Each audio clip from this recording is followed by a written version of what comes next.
is very, very enlightening. I encourage people to download podcasts from The Guardian and BBC Radio, where they have the best of. And it's all good stuff. It's so hot in here. So hot in here. I'm feeling uncomfortable. I need to wind this up. Yeah, the other thing that's bothering me, and I know this is a petty thing, because look, they have real problems. But, and I can't even really say the name. Myanmar versus Burma. Look, if you listen to the BBC, they still call it Burma. The only reason why we call it this Myanmar thing is because the government that's in charge now wants to call it that. The government that's in charge of Burma is evil. And you know, one of the funny things they were talking about, like how, we so wish, we could send aid, proper aid. But what are we going to do? Are we going to go in there and bomb them and to rescue these people?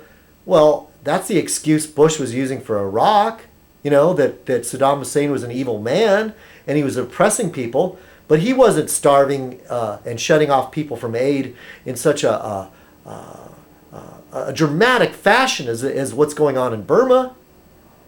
I mean, look, I wouldn't shed a tear if we went over there and just seized their government and said, look, there's people suffering here. I mean, but you know what? We're too busy messing around in Iraq. Afghanistan's cool. I understand that. But we got all our bets on Iraq. What a quagmire. I'm going to bring that word back from Vietnam. It's a quagmire. And McCain is going off that same, we can win this war, this repeat of the Vietnam War over again. And he didn't even really fight in the war. He was a POW during that. Look, no disrespect for him. Hey, man, I respect you that you survived something as horrible as being a POW. But it's not the same as being a real foot soldier, witnessing it yourself. And I want to say that there's Webb, the other senator. He was an infantryman, and his viewpoint of Vietnam is much different than yours. I mean, he was not infantry, but he fought on the ground. He wasn't a POW. He was actually in the jungle fighting, not flying in a plane over villages, dropping bombs on people. I did a video once before about that, the differing perspectives of McCain versus Webb. And you get some of these old guys that talk about Vietnam, and you'll get one guy that says, look, man, it was a mess. We're good. It's good we got out of it when we could. And then some other old guy that says we could have won. And most of these guys that say we could have won never really saw fighting firsthand. There's a guy that was a former Green Beret that used to come to our shop. He never talked that way. He never talked about Vietnam was a noble cause or anything. He saw it firsthand. Not that I've met every Green Beret that comes back from that saying the same thing. I'm sure I'll get some other Green Beret that'll differ. One of the biggest phony Green Berets was John Wayne pretending to be a Green Beret in a movie. And he was we could have won Vietnam. There are parallels between Iraq and Vietnam. And how ironic we have a president that goads us to war when he sat out the war himself. And with the vice president that took all those deferments because he had better things to do. Anyway, I went from Burma into comparing Iraq with Vietnam. The gay marriage thing in California, hey, you know what? I think we should just make marriage illegal. There's no respect for marriage anyway. Just, you know what? Level the playing field. Nobody can get married. That way, we avoid the slippery slope argument, because they say if we let gays get married, before you know it, they'll be allowed to marry horses and dogs and frogs and sheep.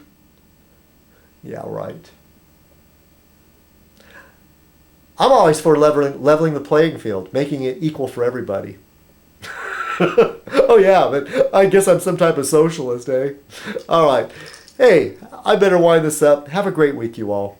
And, and I'll continue the Fez Night. Sometimes the Fez Nights will be really, really good, and sometimes they'll be kind of mediocre like this one. All right? That went on a little bit too long. But here's to all of you, and here's to the Big Fez! Big Fez! All right, cheers. Oh, and thanks again to Monk. I got to say, again and again. I really enjoyed it. I really did. And here's to the ROF. May the ranks grow. And to Dr. Bender. When I do Dr. Bender, in case I'm not fooling anybody, all I do is I just change the glasses from now on. Because Dr. Bender will wear a fez too, since he's head of the ROF. That and a pith helmet. But I'm going to bring back my Billy Bob Bloodhound turd. Whiskey Man, if you're watching, maybe this is a way I can tell you.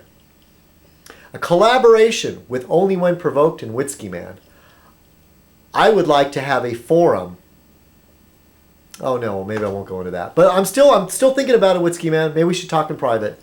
That way it'll be a surprise. Yeah, I don't want to give it away on this. Anyway, oh yeah, here's to Whiskey Man. And I'm sorry about some of the flack you've been getting. Hey, you know what? You're my friend too, man. I don't want to get caught between stuff. But I'm not gonna like go, oh, I won't say anything. I'll say something. I'll try to be a diplomat. All right. Here's to all of you. Cheers. Good night. Bye. See you next week for another Fez. Bye.